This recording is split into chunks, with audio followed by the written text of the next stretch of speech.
A outra função que nós veremos hoje, a função de exclusão, ela de fato vai ser bem parecida com a função de exclusão que a gente já implementou, né, uma função recursiva que, que acaba se dividindo aí em três subcasos, né, conforme comentado, se o nó que está sendo excluído não tem filho nenhum, se ele tem um filho ou se ele tem dois filhos. A estrutura vai ser muito parecida. A única coisa é que a ideia é que ela seja também totalmente recursiva para a gente poder utilizá-la aí na exclusão de árvores AVL, que é o assunto que trataremos a partir da próxima aula. Como parâmetros, vamos receber o endereço da variável, que tem o endereço do nó raiz, né, como parâmetro inicial, e a chave do elemento que vai ser excluído. E vamos seguir as mesmas regras de exclusão em árvores binárias de pesquisa, que são as seguintes. A gente vai buscar o elemento que vai ser excluído, porque se ele não existir, não dá para excluir alguém que não existe. Mas, então, se ele não existir, a gente vai retornar falso. E essa busca, ela é de forma recursiva dentro da própria função. A gente não vai usar uma função auxiliar de busca nessa implementação que veremos hoje. Se o elemento existir, tem as três condições, que é o elemento que vai ser excluído não tem filho nenhum, então para excluí-lo basta liberar a memória dele e pedir para o pai dele parar de apontar para ele e começar a apontar para null. Se ele tiver um filho só, a gente também exclui o nó atual e pede para o pai dele parar de apontar para ele e apontar para o filho dele, e em termos de código a gente vai tratar esses dois casos juntos. E o terceiro caso, que é um pouquinho mais complicado, que é aquele que o nó que vai ser excluído já tem dois filhos. Então não dá para apagar ele e passar os filhos para o pai dele, porque primeiro que o pai dele já pode ter filhos, né, pode ter um outro filho além do que está sendo excluído, mas de qualquer forma, os dois filhos, né, os dois netos em uma mesma direção de um dado nó, ou os dois são menores ou iguais que ele, ou os dois são maiores que ele. Então não daria de qualquer forma para colocar um à esquerda ou à direita. Né? O filho desse nó, o nó que vai ser apagado, ele, por exemplo, é menor do que o pai dele, e, consequentemente, os dois filhos dele são também menores ou iguais do que o pai dele. Então não daria para, mesmo se o pai do nó que vai ser apagado não tivesse nenhum filho, se o filho dele tem dois filhos, esses dois filhos não podem ser adotados, assumidos por ele aí, em termos de ponteiros. Então, nesse caso, a gente acaba não excluindo o nó atual, o nó que o usuário pediu. O que a gente faz é uma substituição. A gente acha um outro nó na árvore que poderia estar no lugar daquele nó, copia, né, o valor da chave desse nó, desse outro nó no lugar do nó que seria o excluído, e exclui esse outro nó, porque ele vai estar numa situação mais fácil de ser excluída, numa situação que ele não tem dois filhos. Né? Como que a gente faz isso mesmo? A gente procura o maior nó à esquerda do nó que vai ser excluído.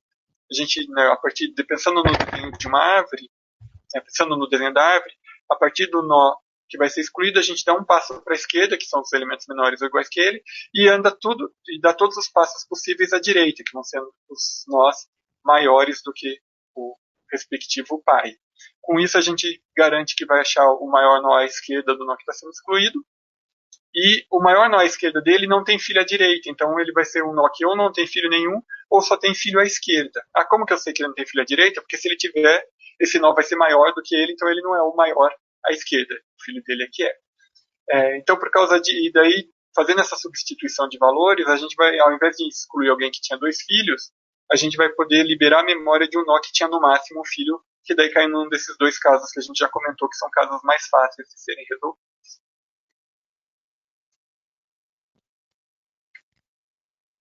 A função vai chamar excluir nó, vai ser uma função booleana, e a gente só não vai poder excluir o nó caso ele não exista. Você vai falar excluir o nó com chave igual a 30, se não tiver um nó com chave igual a 30 na nossa estrutura, não poderemos excluir. Caso contrário, faremos a exclusão. Recebemos como parâmetro o endereço do nó da variável que guarda o endereço do nó raiz, então é uma variável do tipo ponteiro para ponteiro, e a chave do nó que vai ser excluído. A primeira coisa que é feita nesse código é criar uma variável chamada atual, que vai ter o conteúdo apontado por essa variável raiz, ou seja, vai ter de fato o endereço do nó atual. Né? A variável raiz guardava o endereço da variável que guarda o endereço do nó atual. Então a variável atual vai guardar de fato o endereço do nó atual.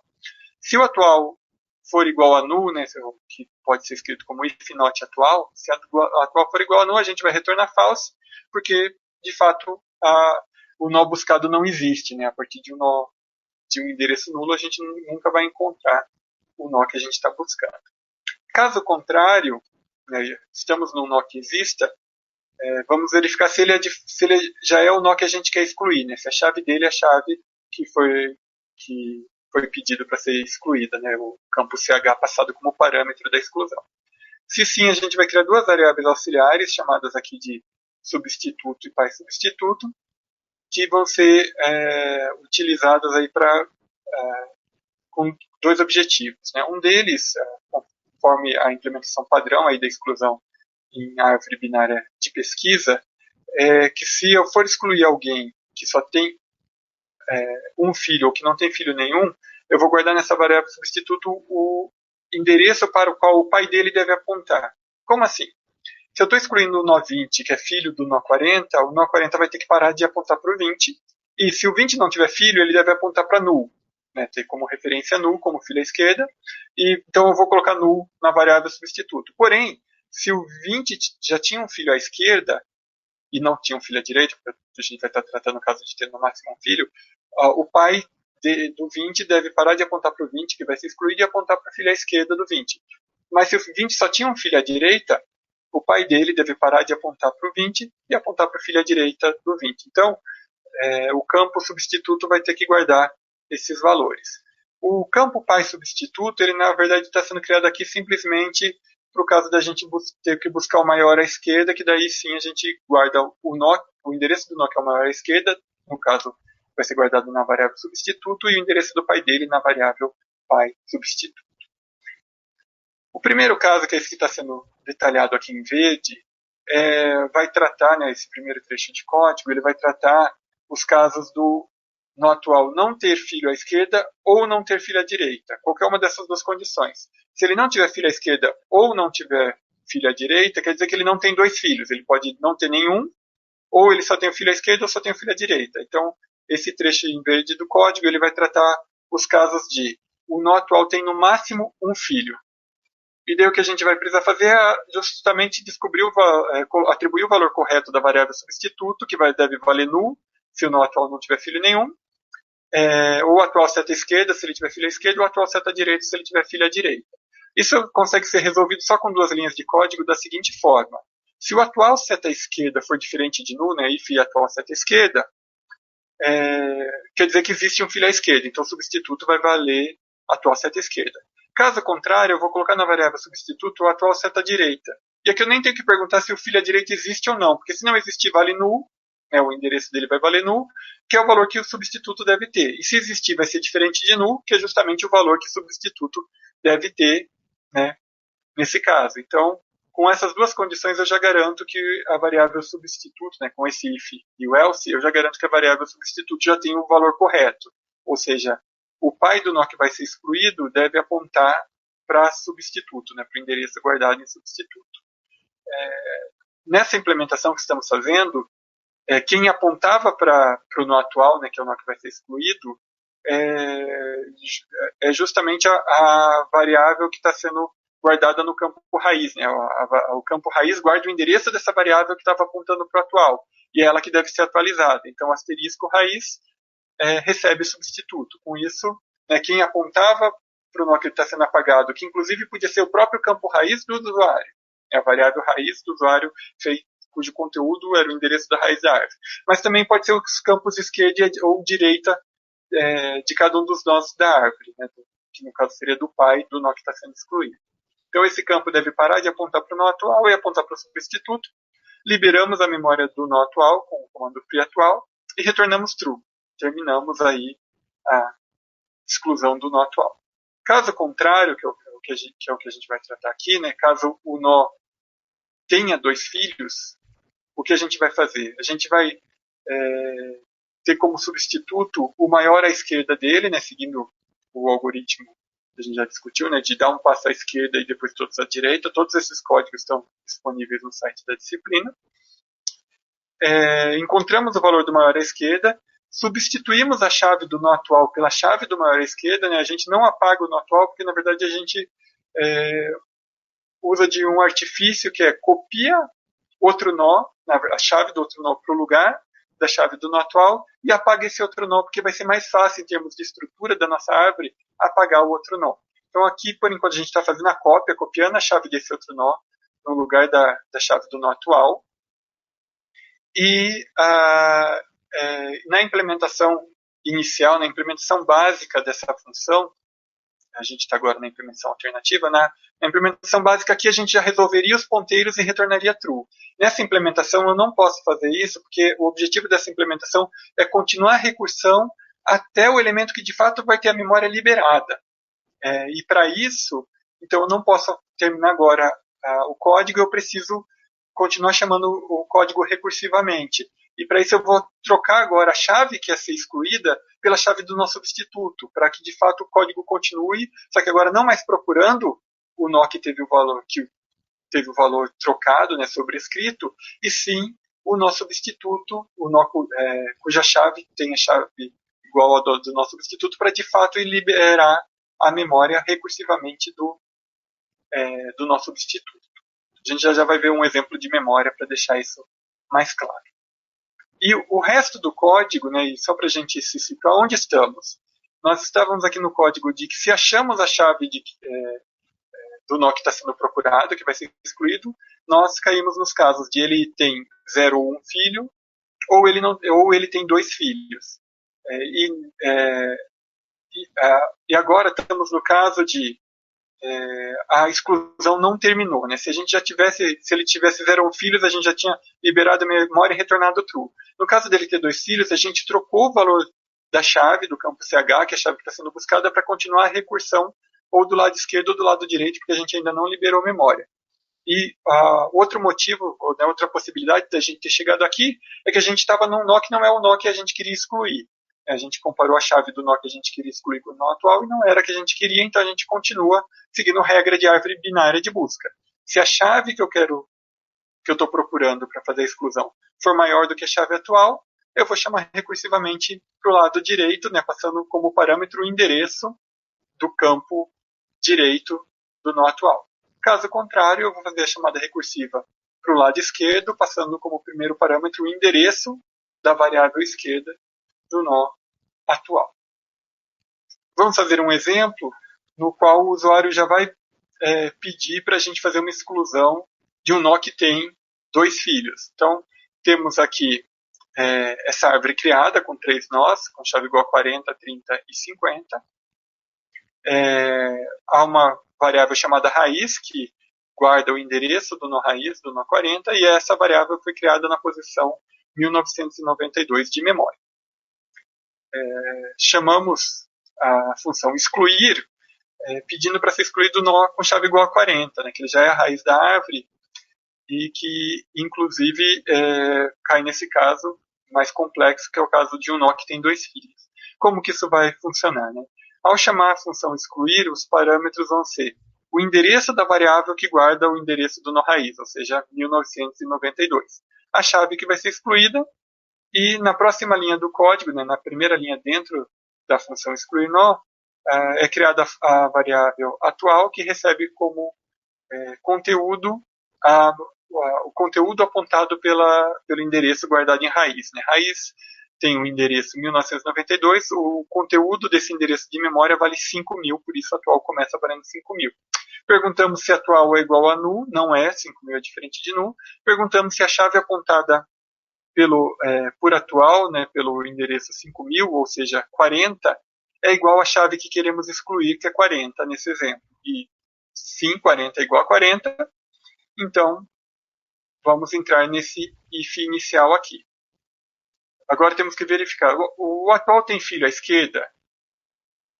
Na verdade, a pergunta aqui é se atual não tiver filho à esquerda ou o atual não tiver filho à direita. Atual tem filho à esquerda? Tem. Então, essa primeira parte da condição retornou false. Ele tem filho à direita? Tem. Então, essa negação a ter filho à direita também retornou false. Consequentemente, esse ou retornou false e vamos para o else. No else, a gente vai procurar o substituto, que é o maior à esquerda do atual. O maior à esquerda do atual é o nó 30. Né? A gente dá um passo à esquerda e todos à direita que a gente conseguir. Não tem passos à direita a ser dado. Então, o substituto, né, vai guardar o endereço do nó 30, que é 4.800. E o pai substituto é o próprio endereço do nó raiz. O que a gente faz em seguida? A gente faz que o atual seta-chave vai receber a chave do substituto. Né? O substituto aponta para esse nó aqui, na memória 4800, o campo-chave vale 30. Então, a gente vai trocar a chave do nó, que a gente iria excluir, que é do nó atual, e inclusive vai mudar, né, isso é feito aqui, nessa linha, a troca da chave, inclusive vai mudar o campo CH para dizer que daqui em diante a gente não vai mais querer excluir a chave 40, porque na verdade a gente sobrescreveu ela justamente para equivaler a essa substituição, mas falta liberar o outro nó, né, o nó substituto, que tinha chave igual a 30. Então a gente faz essa substituição e continua no código, e a gente vai verificar. 30 é maior do que 30, né? Agora CH, que é o valor da chave que a gente vai excluir, vale 30 e a chave do nó atual vale 30. A gente acabou de modificar esses valores. Mas a pergunta é: 30 é maior que 30? Não. Então a gente vai fazer a chamada recursiva para o lado esquerdo, que não é o lado dos nós maiores, né, com chaves maiores. A gente vai passar como parâmetro o endereço do campo esquerdo do nó atual, né, o nó atual aponta para esse nó aqui, o campo esquerdo vale 4.000, o nó atual, perdão, ele passado como parâmetro aqui é o endereço 5.000, o campo esquerda dele vale 4.800, mas o endereço do campo esquerdo é 5.008, então 5.008 que vai ser passado como parâmetro, né, o endereço desse campo e não o valor dele, e a chave que vai ser passada como parâmetro vale 30, que é a chave que a gente quer excluir agora. Em seguida é criada a variável atual, recebendo o conteúdo de memória apontado por raiz. Né? A raiz, que foi o parâmetro, vale 5.008, conforme a gente viu, e daí o conteúdo dela, né, o conteúdo da memória 5.008 vale 4.800, que é o nosso atual aqui sim, é o 4.800, significando que o atual está apontando para esse nó, cuja chave vale 30. Na próxima linha perguntamos, né, se o atual é igual a null, não é. Então verificamos se a chave do nó atual, que vale 30, né, o atual vale 4.800, aponta para esse endereço de memória, o campo chave vale 30, se ele é igual à chave que a gente quer excluir, que vale 30 também. Então a resposta é sim. E daí então vamos verificar se o atual não tiver filho à esquerda ou não tiver filho à direita, ele de fato não tem nem filho à esquerda nem à direita, então essa condição do if vai retornar true, a gente vai entrar nesse if, e vamos perguntar aqui, atual seta esquerda, né, significa, tem filho à esquerda, atual seta esquerda é diferente de null? Não. Então vamos cair no else, substituto vai receber atual seta direita. Atual seta direita vale null. Então substituto vai valer null, e em seguida vamos fazer o quê? Pega esse null e coloque na memória apontada por raiz. Raiz vale 5.008, né, o campo 5.008 é esse campo aqui, lá do nó 30, campo esquerdo do nó 30, colocamos null ali, significando que o nó 30 parou de apontar para o outro nó 30, né? O nó 30 raiz parou de apontar para o nó que era o nosso substituto. Na próxima linha do código a gente libera a memória do nó 30, né, do nó 30 substituto, e retornamos true, terminando a última chamada recursiva do excluir nó. Em seguida terminamos a chamada recursiva anterior do excluir nó. Com isso temos aqui a nossa árvore apontada por raiz, né? Raiz aponta para o nó raiz da nossa árvore, em que de fato foi feita a exclusão do nó com chave igual a 40. Né? Em termos de estrutura, nossa estrutura tinha um nó com chave igual a 40, não tem mais. A gente não liberou a memória que era a memória do nó 40, mas o que a gente fez foi copiar a chave de outro nó e liberamos a memória desse outro nó, porque era um nó mais fácil de ser liberado em termos de estrutura. Era um nó que não tinha dois filhos. Com isso, a gente terminou aí a explicação dessas implementações alternativas das funções de inserção e exclusão. Elas são um pouquinho mais complexas de entender, porque um dos parâmetros não é mais o endereço de um nó, e sim o endereço de uma variável que guarda o endereço de um nó. Então é necessário ter atenção aí para acompanhar a execução do código e para entender como esse código funciona, mas a gente fez essas implementações justamente porque elas vão ser úteis nas próximas aulas, que vão tratar de árvores binárias de pesquisa balanceadas. Muito obrigado por assistirem. Nos vemos na nossa próxima aula.